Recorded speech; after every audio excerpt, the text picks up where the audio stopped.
Welcome to season 3, episode 3 of the Let's Face It podcast. Last week we've done something a wee bit different with Gareth Fox. We were focusing on unconditional love and what makes us tick nearly, and it was very fascinating, and I hope you got a lot from it. But this week we're going back into this is my journey with, and this is with Niamh Brownlee, a girl that I met who reached out to me on Instagram a couple of months ago, and her story's fascinating, and she has a book, Struggling to Breathe. She spent time in a psychiatric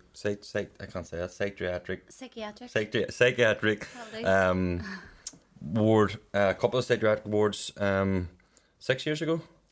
Just over 5. Just over 5 years ago, and what she's doing now in terms of putting this thing on the map and making people aware that we can overcome our struggles, and it's something that I'm very, very passionate about too. So we're going to talk to Niamh and talk about her journey and talk about her struggles, but the important thing, what she's done with it and how she's overcame it and what she's doing now. And it's incredible and very touching, and she's backed and supported by Aware NI and Eating Disorders Associations NI, which we'll talk about again, how the impact of these organisations can have on us. But brilliant. Thanks very much for coming, Niamh. Thanks. What's happening? How are you keeping? Good. I'm scared what you're going to ask me. I know.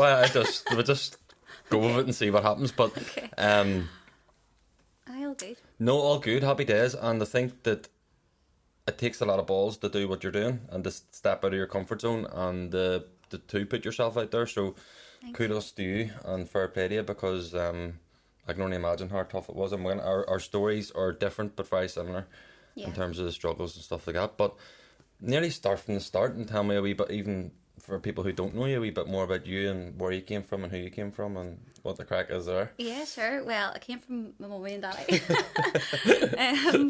So yeah, I was brought up in Cardiff.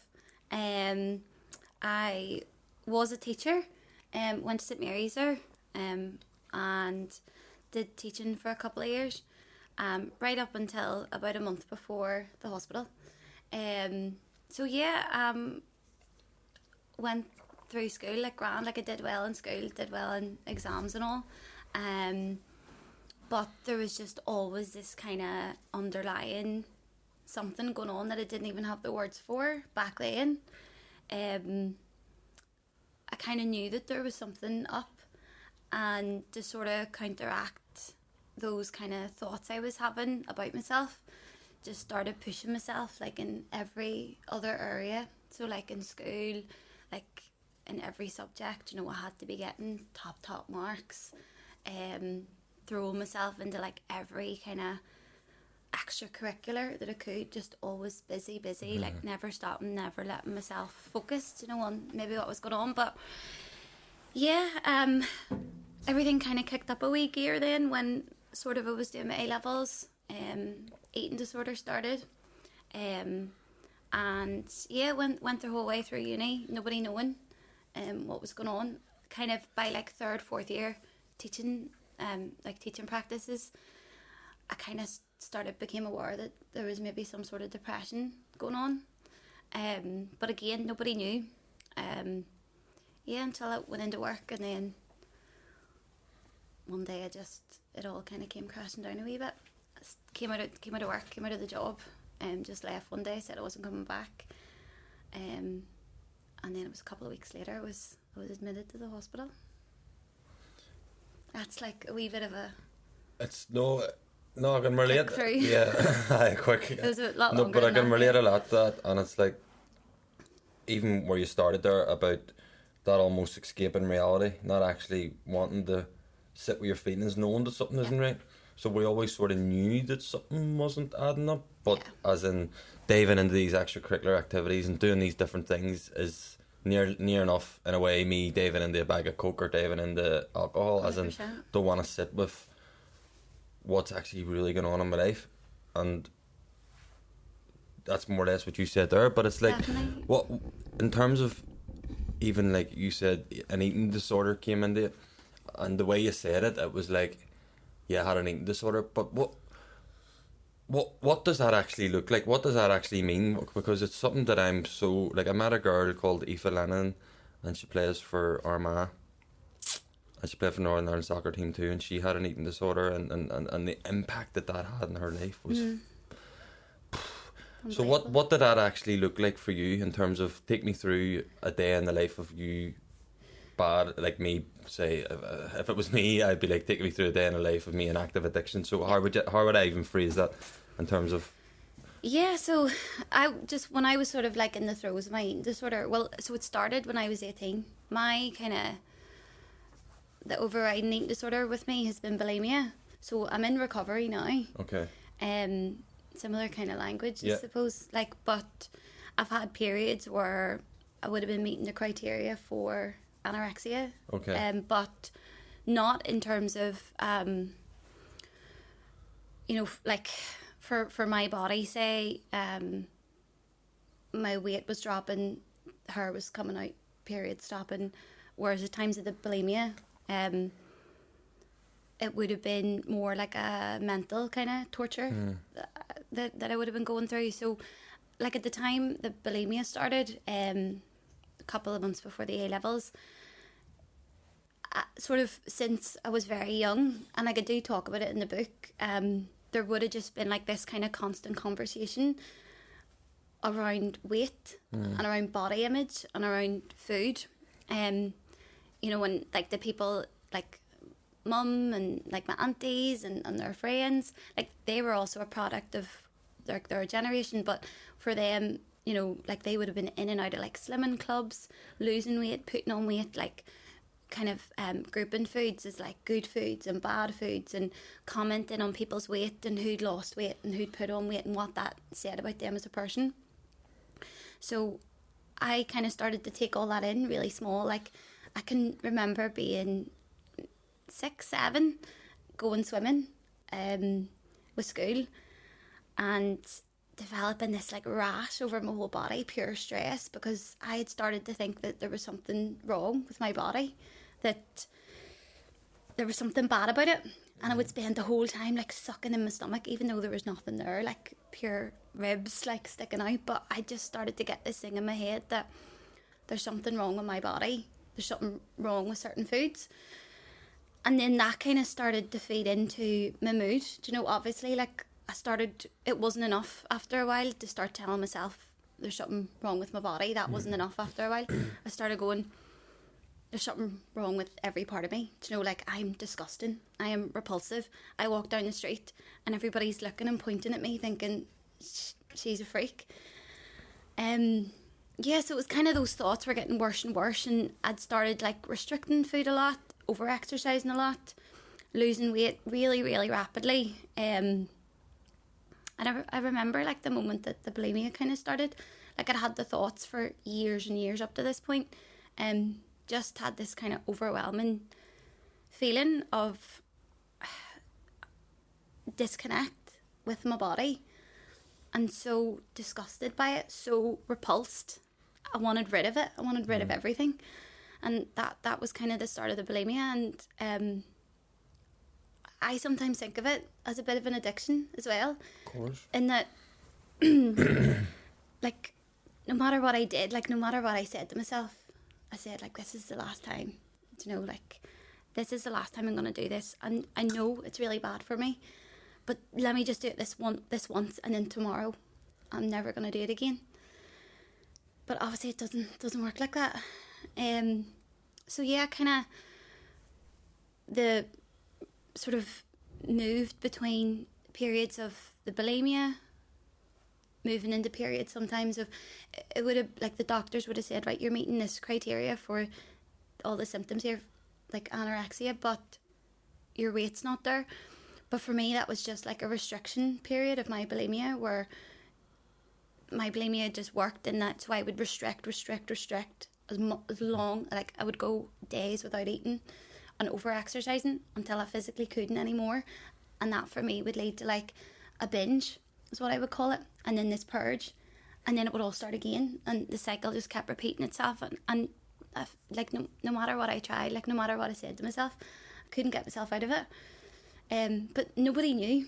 you know, for years. And like I would go to the, like it's awful thinking about it now, but like I would go to the stage of going through the bin in the evening. Like it's embarrassing to say, but like I would go into the bins in the evening and go, right, what can I possibly eat here, just to eat it and get rid of it, just to punish myself, you know, just to feel, just to let that happen. Or you know, I would go into like the garden at night when everybody was asleep and be sick into a plastic bag and throw it over the fence. Like it was proper, like it felt so shameful to know everything I was doing, all the lies I was keeping and all the kind of secrets I was keeping. Yeah, it was hard work, and that kind of went hand in hand in with the depression and the kind of anxiety. I started to be kind of like an anxiety around food, obviously, just sort of kind of filtering into anxiety about eating in front of people and then being with people, being in public places. Yeah, and it all just kind of came together, really. So it's tough work. No, absolutely, and even to be able to sit there and express that is incredible. Like, so it's fair play to you. But see, the world of the world that we live in today, like we're a similar age, and it's nearly like, do you think we're living in a world of constant like comparison, as in like social media, say for example, and you like whenever you said there about like you're walking about and you're sucking in but there's nothing there and stuff like that, have you recognised where that's came from? Or have you got, do you know what I mean? Have you done that work to say, right, this is what happened? Yeah. But why? Oh yeah, 100%. I mean, in terms of the social media, I'm kind of glad. Did that affect you? The social media? Yeah, and women and maybe girls putting up photos of themselves and their bodies, and you going, fuck, I don't look like that, I want to look like that. Or was there an element to that? Thankfully, that, like, so I was 18 when my eating disorder started. So what's that, like 12 years ago? Social media wasn't what it was now. Okay. So I'm actually really glad. Like, there wasn't Instagram back then. I think we had like, we had Bebo, I remember. But no, MSN. Yeah, and like there was nothing, there was no like filtering, you know, there wasn't any of that. So thankfully, no, I can totally see how, and like even the support groups that I would have been in, like with the Eating Disorders Association, like the charity, like a lot of the people there would have talked about that, you know, like they're seeing these people online and they're comparing themselves. So I can see now how that's massive impact on girls and boys.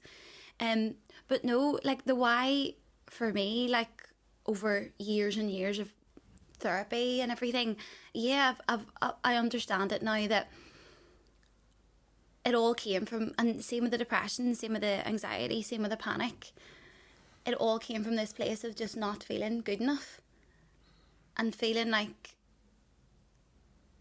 I was a disappointment to myself and a disappointment to everybody. And no matter what I did, like no matter I got like the A's at the GCSEs or the A's in the A-levels, or like no matter what I did, like no matter how much I kept doing, like why is nothing changing inside? Like why do I still feel like this? Like I used to walk around and just like I would wake up every morning and my first thought in the mornings was like, I'm the worst person that's ever existed. Like nobody is as bad as me. Like I'm disgusting, like I'm repulsive.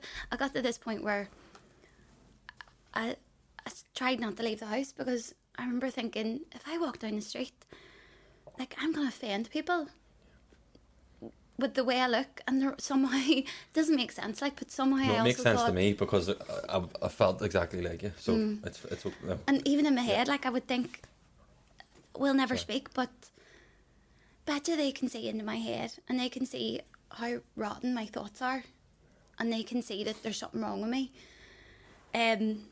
Yeah, it just came from this place of not feeling good enough, not feeling enough, and feeling like I would never be good enough, you know. Yeah, that's fascinating. And where came the point where you were like, I can't do this anymore? Or was there a point where it was like, I need help, or this is going to end up one way? Or there was probably a lot of times, like, so I'd started spending as much time as I could avoiding people, avoiding everybody, because I knew, like, I'd spent maybe 6 years knowing the eating disorder was constant, the depression constant, and the anxiety. But yeah, nobody knew. I was still hiding it. Like, I got so good at hiding it. I suppose I got to a point where I knew talking to anybody, if I talked to anybody, they would know that there was something wrong. Like, it was written all over my face. I couldn't even have conversations at that point, because, like, if I tried to have a conversation, like with my mum, say, at home, like, she was talking to me and I couldn't hear what she was saying, because I had these voices in my head, like it was my voice, screaming at me, you know, you're the worst person that's ever existed. You should die. You should kill yourself. Nobody here wants you. Everybody wishes you were dead. So I couldn't speak back there. I couldn't hear the TV. Like, I couldn't listen to music, because these voices just, like, there was no let up. So, you know, that had been going on for so long. I suppose to the point I was planning things. I was planning how to hurt myself. I couldn't see a way out. I felt like I had tried. Like, I'd had a bit of counselling from my GP and all, and like, I'd had a wee bit of CBT through the doctor, and that hadn't worked. Like, I was on medication and that wasn't working, and I just was thinking, like, I have tried, and if anything, I'm getting worse. Like, I was ringing lifelines, you know, every night for a couple of weeks. And at one point then I was working, so I was teaching, but one day, I think I write about it in the book, like, I was supposed to be at a staff meeting and this panic attack came on, and was screaming, or not screaming, sorry, I was crying and making all these weird noises. One of the teachers came in and found me. I just said, I've had a bad day, like, I'll be there in a minute. And I just went to the principal and said, I can't come back. I won't be back tomorrow. So I left work, I left that job, and then over the next couple of weeks I kind of went, look, I've no job now, I have to get myself sorted. But I couldn't do it on my own. Like, I was so far gone at that point. Ended up in A&E one night then. And they set me up with like a home care kind of thing that would come out. And after a couple of weeks of that then, the nurse came out to the house and just said, like, tell me, like, what's going on in your head right now. And I told her, I just said, like, I don't want to trigger anybody, do you know what I mean? But I just said, look, I've got this plan, I know what I'm doing, I know when, I know how it's going to happen. And she said, well, I can't leave you, you're not safe. She said, look, she kind of went through all these scenarios, and the end goal for me at that stage was, no matter what you take away from me, you can take away this, you can take away that, but I know what I'm going to do. So she said, look, I can't leave you here, you need to go into the hospital. And I said, yeah, I said, okay, whatever. Like, I was kind of, I don't even think I was really listening to her at that stage, but yeah, Mum started packing a bag and we drove over, and yeah, that was it then. I was in the hospital. What was that like, going in the hospital? I'm so glad that I have the diary from that time, because I blocked so much of it out. Yeah. Yeah, I can relate to that. Yeah, I can't really remember. Like, there's massive chunks. I've probably done it on purpose. A doctor said that to me once. Like, you know, I was saying, like, I can't remember days or even, like, weeks in the hospital. And he said, yeah, that's, like, your brain does that on purpose to kind of protect yourself. It shuts it down. But I'm so glad I have the diary now, because it kind of brought so much of that back. But yeah, when I first went in, so overwhelming. I just remember thinking, like, why are you doing this? How? Yeah, like, how is this Because happening? bear in mind, Niamh, and this is the part where, this is the part that I find most fascinating. But one of the parts, it's like, this thing doesn't pick and choose, as in illnesses, addictions, eating disorders. It doesn't pick and choose. So, from the outside looking into your life, it's like,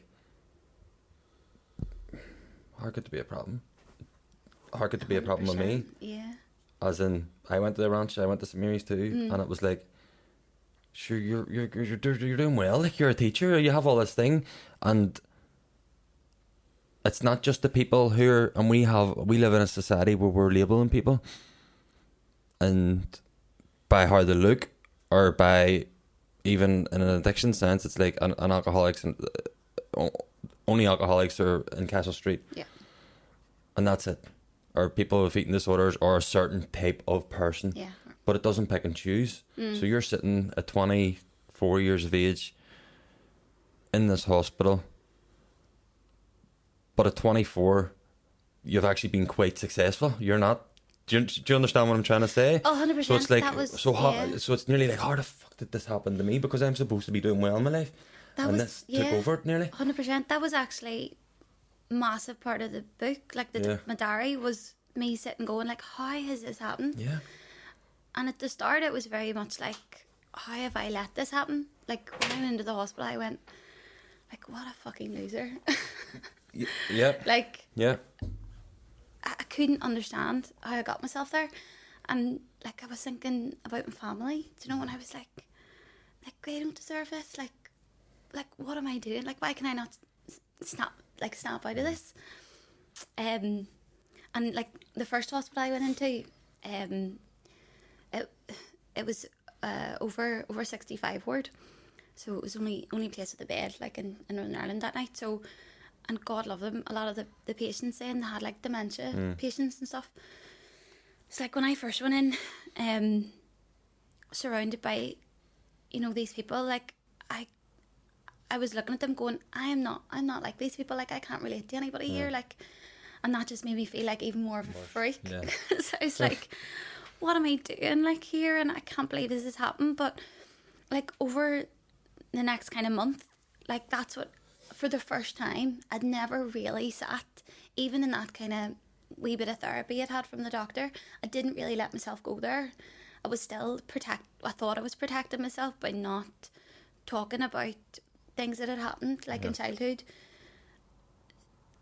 And over the course of the diary, like, it was painful, like, and it was really hard, and I was sitting, I don't know if it would have been recommended, because, like, I was sitting there in the room on my own, thinking about every single painful thing and traumatic thing that had ever happened, and writing about it in, like, such detail for the first time, like, stuff I hadn't thought about for maybe 20 years.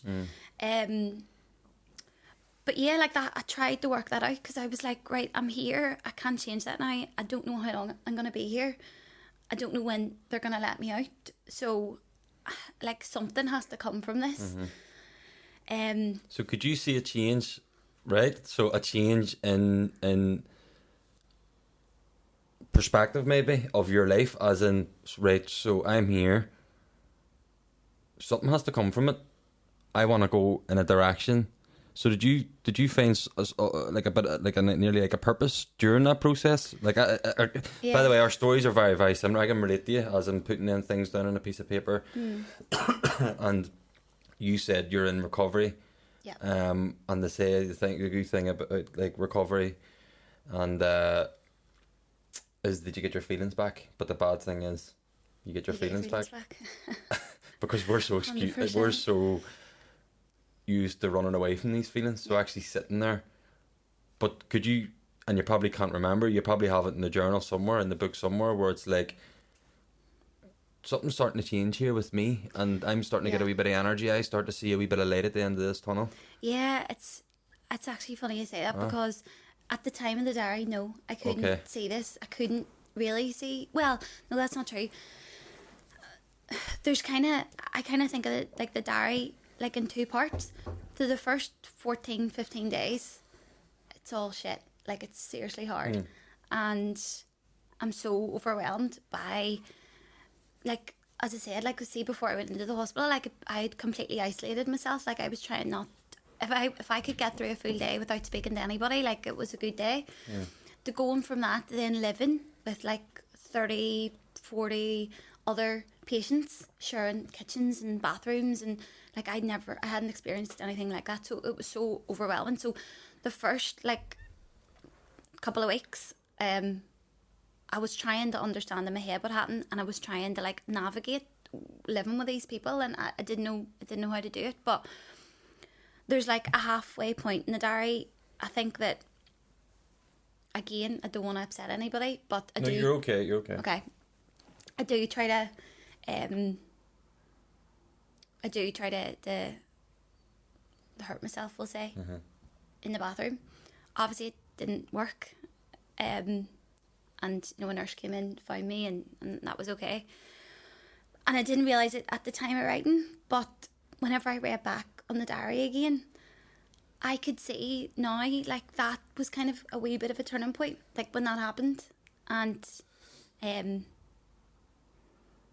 from that, I suppose, I couldn't get any worse at that stage. And from then on, like, it's still very up and down, like, the last couple of weeks in the hospital. But for the first time, there was definitely these kind of moments of maybe hope.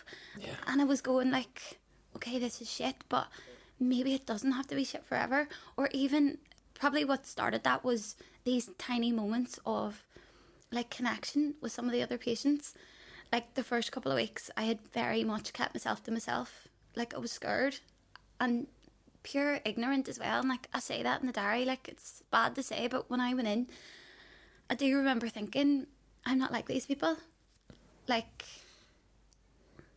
I couldn't have the same kind of illness that they have. And I kind of tried to avoided speaking to anybody. And I just kept myself to myself. Like, I just stayed in my room, me in the book and just writing. But I suppose the kind of thing that sparked that, actually, after that happened in the bathroom, I had a nurse stuck to me for 24 hours. And I was like, would you get away from me? Like, she was so close all day. And at that stage, like, if I'd been taking a meal, I was eating it in my room. And I remember thinking, like, she's just going to be staring at me, eating my dinner on my bed. And I was like, I can't do that. So for, like, one of the first times, I went to the canteen and I sat with the patients. And I started talking to them, like, only for, like, maybe 5-10 minutes that first time. But over the next couple of weeks, I did start to go in and I did start talking to people. And I actually started making friends. And, like, these people that when I first went in, was like, I have nothing in common with these people. I started going, oh my God, like, we're the same. And, like, the people I was talking to, geez, like, the stories they were telling me, they were so open with, like, breakdowns that they'd had, depression, other mental illnesses I had, like, bipolar, like, whatever it was. And I'd never experienced at that point anybody talking openly, like anybody even really saying the word depression, never mind trying to have a conversation with me about it. It's like, for me, that was mind-blowing. I was like, because my head had been telling me for years, never admit what's going on in your head. Do not tell anybody. Like, no matter what, you keep this a secret and you take it to the grave. And to have people sitting opposite me going, so yeah, like, I have this depression and it's telling me to hurt myself today. And I was going, what? Like, that's happening in my head? Like, how is this possible that we're having the same thoughts? And it kind of hit me, like, it's not me telling myself that, it's his illness. Yes. And it affects me the same as it affects all these people. And yes, those thoughts I'm having are horrendous, but it's the depression manipulating every thought I try to have and turning everything on its head. And kind of realising that and having those conversations with people. Like, I still wasn't great at that point. I probably did a lot more listening than talking. Yeah. But even that was good because, like, I learned so much from them. And I kind of learned, like, from talking to the patients and listening to the patients, I started to see what they needed. Like, they didn't need me. Like, I would have been a big, like, fixer, you know, like a big people pleaser. It's like if somebody had come with me with a problem or something that was wrong, I felt like it was my responsibility to fix it for them and to change it. And in the hospital, like when the patients were telling me everything, like every thought they'd had that morning or something that they try to do to themselves, like I realised for the first time, like I can't fix this person. All I can do is sit there and let them talk, let them say like whatever it is they need to get off their chest, and just let them know that I'm listening, let them know that I'm not judging them, let them know that there's nothing wrong with what they're thinking. And like as I was getting that with the patients, like I started realising that's what I needed as well. Like I needed somebody that would just let me speak, without any kind of jumping in and saying like, why are you having that thought for? Like that's stupid, like, you know, that's not true. Yes, and over time I did start talking a wee bit, you know, like there was no kind of, I don't know what it was like for yourself, but there was no kind of, it wasn't really encouraged to be speaking to the patients. Like there was no kind of support groups, or there was no times when we all came together. It was just like at meal times. Which, you know, this might sound a wee bit controversial, but that's totally against what I'm about. Yeah. Because I felt like, so you're talking there about whenever the first time you actually went and had a meal with someone and you're like, Jesus, this makes sense now. I'm not the only person in the world going through this. I'm not a looper. This isn't me. This isn't actually really who I am. This is an illness, and accepting that. And I spent my whole life, and I'm sure you can relate to this, even with friends or family and different people who just don't get it.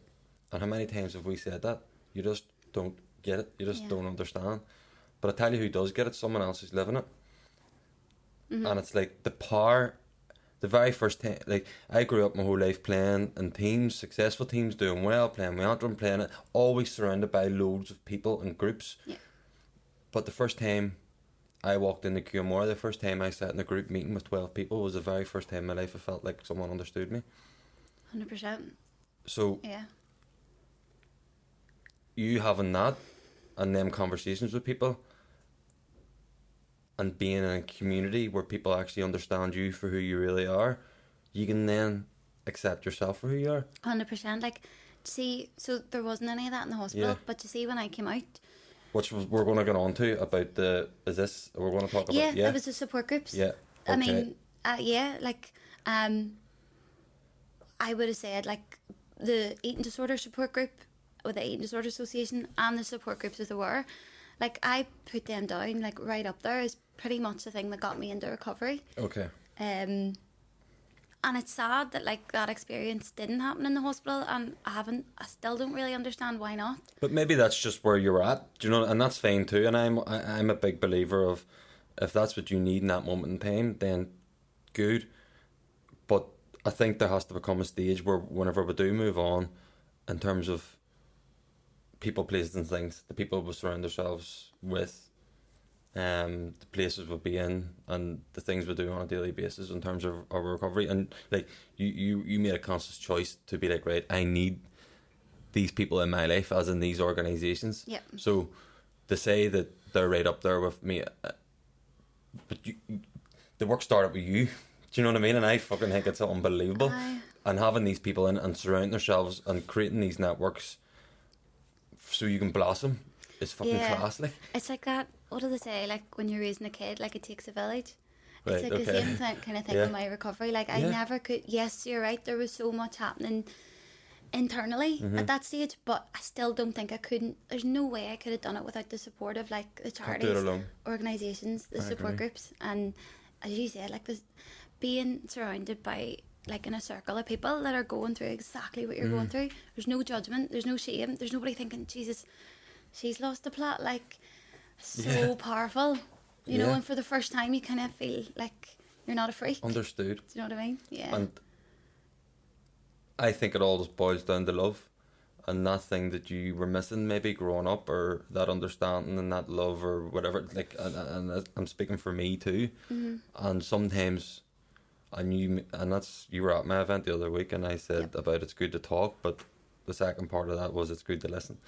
And the value of actually listening to someone is incredible, because what we seek probably even throughout our illnesses was maybe a bit of validation, or maybe a bit of comfort, or maybe a bit of love. So it's by someone listening to you is validating how you're feeling, which would only want to make you feel much better within yourself. 100%.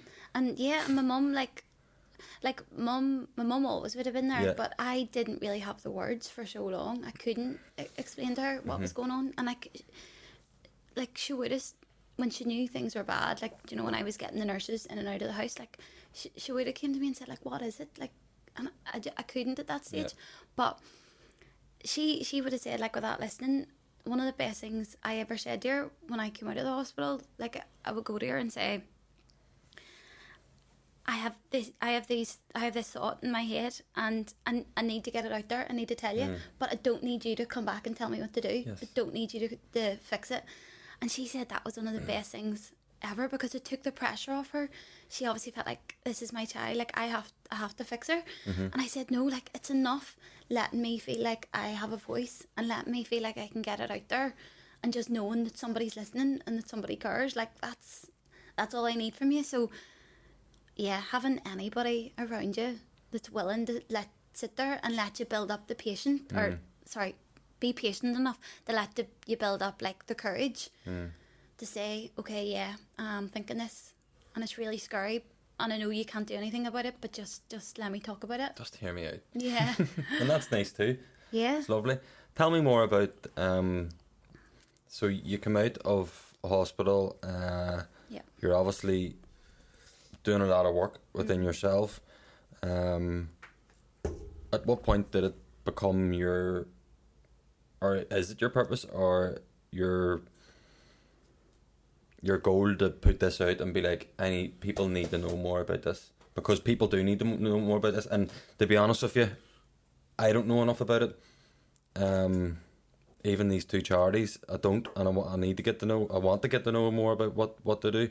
Yeah. At what point did you be like, right, I need to people can actually get benefit from all this? Yeah. So I came out of the hospital after the month. Yeah. And the main kind of motivator to start getting better was, like, I don't want to go back there again. Yeah. And so many even of my friends in there were like, look, like, they were saying to me, like, Niamh, like, this is my second, third, fourth time here. Like, don't let that happen. So when I came out, I was like, right, there has to be help somewhere. And I just started Googling it, and basically, you know, looking for myself. And two of the places that I first came across was Aware. So they're the depression charity for Northern Ireland. I read about their support groups online. It took me a couple of goes to, like, actually join one. Yeah. But I did get there eventually. Started sitting there, started going every week. Same then, also found the Eating Disorders Association, and they also had support groups weekly. So that became, like, my, like, markers in the week. I was like, look, if I can make it the Tuesday night, I'll be at the Eating Disorders support group, and that'll get me through. And then if I can make it the Thursday, I'll go to the Aware support group, and then I'll get myself through the weekend, and I'll get to the next ones. Yeah, so not only the support groups then, both of them have, especially, like, Aware in particular, like, they were running so many courses and stuff, all for free. There was, like, Living Life to the Full, like, Mood Matters, Mental Health First Aid, all these courses that, like, on the basis of, like, CBT, on the basis of therapy, but, like, in this kind of group setting, and just giving you the information on the illnesses. Like, even up to that point, I had started to understand what my depression was and what my eating disorder was and where it had come from, but I still didn't really know that much about it. Yeah. So yeah, I started going to, like, all the courses. Same with the Eating Disorders Association, like, they got me set up with these courses through Links Counselling, specifically, like, for sufferers with eating disorders and their carers to go to as well. They also, like, were telling me about, like, the Belfast Recovery College, and put all the courses that they put on, again, like, all for free. They got me signed up to, like, stress management classes through the trust, mindfulness classes and all. Like, they were just so supportive. They even got me set up with counsellors, like, one-to-one therapy. Same Lighthouse as well, I went to at one stage, and they were giving me, like, one-on-one counselling, and I was just coming out of it going, like, this is unbelievable that these organisations, these charities are existing for nothing. Like, I never paid a penny to any of them. And there's no way I would be here without that, like without them, especially in those first couple of months, like when I came out of the hospital and I was didn't know where to go, didn't know what to do. So yeah, when I came across the diary again, like I don't usually keep a diary, it was just the only time I ever kept it was in the hospital. I found it again there over one of the lockdowns and I read it, and I just remember thinking, like, at the time of writing the diary, like, I never thought I'd get better. Yeah. Like, never mind recovery, I just never thought anything would even improve slightly. And now I am, like, especially like the depression, like I say, I'm completely recovered from the depression. Like, I just have to keep a really close eye on it. If I start feeling a mood dip, if I start feeling the anxiety spiking, like, eating disorders, slightly trickier at the minute. Like, I'm still having to work pretty much every day on fighting that. Absolutely. But that's okay. But yeah, I was just sort of thinking, like, the people who at the minute are thinking they'll never get better, things will never change. Like, at least I can look back and say, like, things can improve. You can recover from this. And then also try and just to let people know that there are so many places you can go to for help. If they do need a wee bit of support, if they need advice or anything, if it's them themselves that's struggling, or maybe it's like a loved one that they're worried about, where they can go for help. Like, it was hard for me at the start to find all these places. But it's like just knowing where to go. So, yeah, that's when I just sort of thought, like, I wonder, would anybody want to read the diary? Like, would anybody find any comfort in it, or feeling like it's not just them, and if they recognise the thoughts I was having and seeing, like, it's not them, it's the illness. And yeah, then I approached the charities and said, like, you gave so much to me, like, how would you feel about, like, if putting your name on the book, helping to promote it a wee bit? And obviously every penny I get is going to the book. Like, I'm not making anything from it or anything, or sorry, it's going to the charities. All the money I get's going to the two charities. And they were on board. They were like, it's in line with what they're trying to do as well. It's, you know, like, breaking down the stigma of having conversations about depression, having conversations about eating disorders. So yeah, they were all for it. And then luckily the publishers thought there was something in it. Like, they decided to take it on as well. So it's class. And how do you feel? Are you proud of yourself? Yeah, I am. I'm proud of myself. Just, the book's great, like, but I'm more proud of just the recovery. That's what I'm saying. You know? Like, everything. Can you drive down the road and say, like, I done a talk last night at the. Sorry, this is next week, but I done a talk anyway, and I was talking about success, and it was like people were asking their definition for success, and a bit like that the night of my event, but I actually says it was the same thing that I said. Like, my success still is to be able to get out of bed in the morning, to go in and brush my teeth and look in the mirror and say, don't know, you're doing alright. And I laugh at myself like, this is mad. But it's important to check in with ourselves in it and say, do you know what, 100%. through all this and the madness, not to forget, I suppose, how far we've came, because you should be incredibly proud of yourself, like, because what we've just spoke about there is it's amazing, like, it's incredible. Thanks. Do you know, when it's like, it's good to read the book sometimes and go like, shit, like, that's how bad it was. It's me.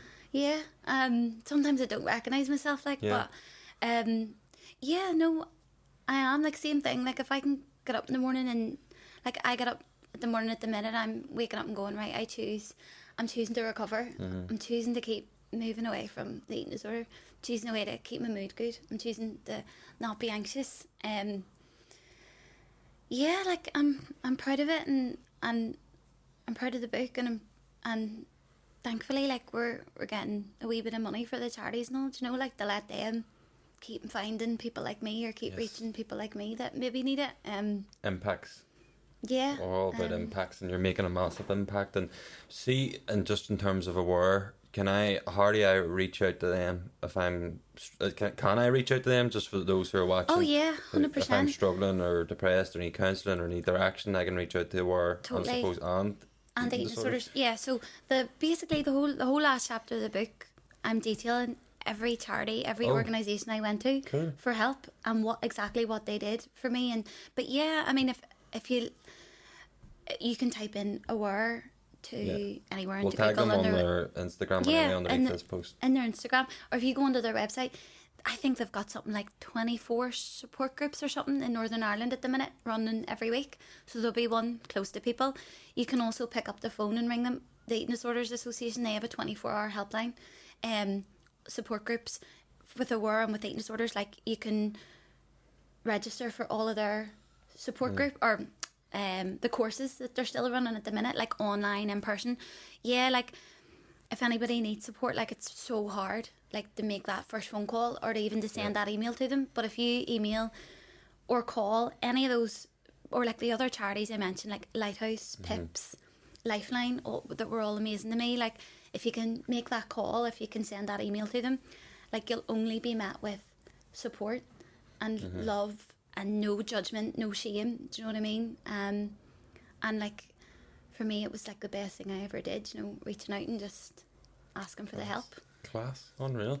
Niamh, thanks very much, and hopefully this helps somebody. And I know it will help somebody to reach out and ask for help, and even for people watching who are a wee bit ignorant towards this, in terms of eating disorders, in terms of not being aware. Yeah. Sorry, that is probably better than using the word ignorant, but not being aware of what it actually is, and it's not as simple as just wind your neck in, because there's the chimp and the inner voices and everything that comes with it is traumatic. Yeah. And it can lead you to dark places. But you have the ability, and we all have the ability to bounce back from whatever is through at us, and that's something that I'm very passionate about too. So how do I buy this book? I've got some in the car. No. I'm like, for people. Sell out the back of the van. Give me a message and I'll start a car boot sale. For people who are watching, just... So, well, you can get it quickest from the publisher's website. Is there a link that I can put underneath the bio? There is, yeah. Okay, we'll do that. BeyondThePaleBooks.com is the Okay. publishers. Oh, yes. They're up in Hannistown, like they get it to you in a couple of days. Okay. Online. You can get it in a couple of bookshops. There's like No Alibis in Botanic. Yeah. Yeah, or they have it in Waterstones. But I don't know how many copies there are, so if that suits you better, like you can ask Waterstones and they can order it in for you, keep it over. But if you get it online, they're only up the road, so they get it out to you in a couple of days. We'll put the link underneath Brilliant. this post, and we'll also put in links for Aware NI. Is it Aware NI? Yeah, Yeah, that's it. Aware and Eating Disorders NI, Brilliant. and Lifeline and Inspire Wellbeing, as opposed to her my go-to people. They're very good to me too. So, and if anyone was affected or hurt or triggered by myself and Niamh, our conversation, please reach out to one of these organisations or all of them. If you need an emergency helpline or phone call, or you need to talk to someone straight away, phone Lifeline. There's a 24-hour line there. Just pick up the phone and talk, and that's really important stuff. And fair play to you, Niamh. Keep going. Thanks. You should be incredibly proud of yourself, and I hope you got something from it. And I'll see you all next week. But thanks very much, and thanks for all the support. And definitely support Niamh, support these charities, buy a book, and share this story as well, because it's incredible. And thanks very much. Thanks. Well done. And I'll see you all next week. Thank you.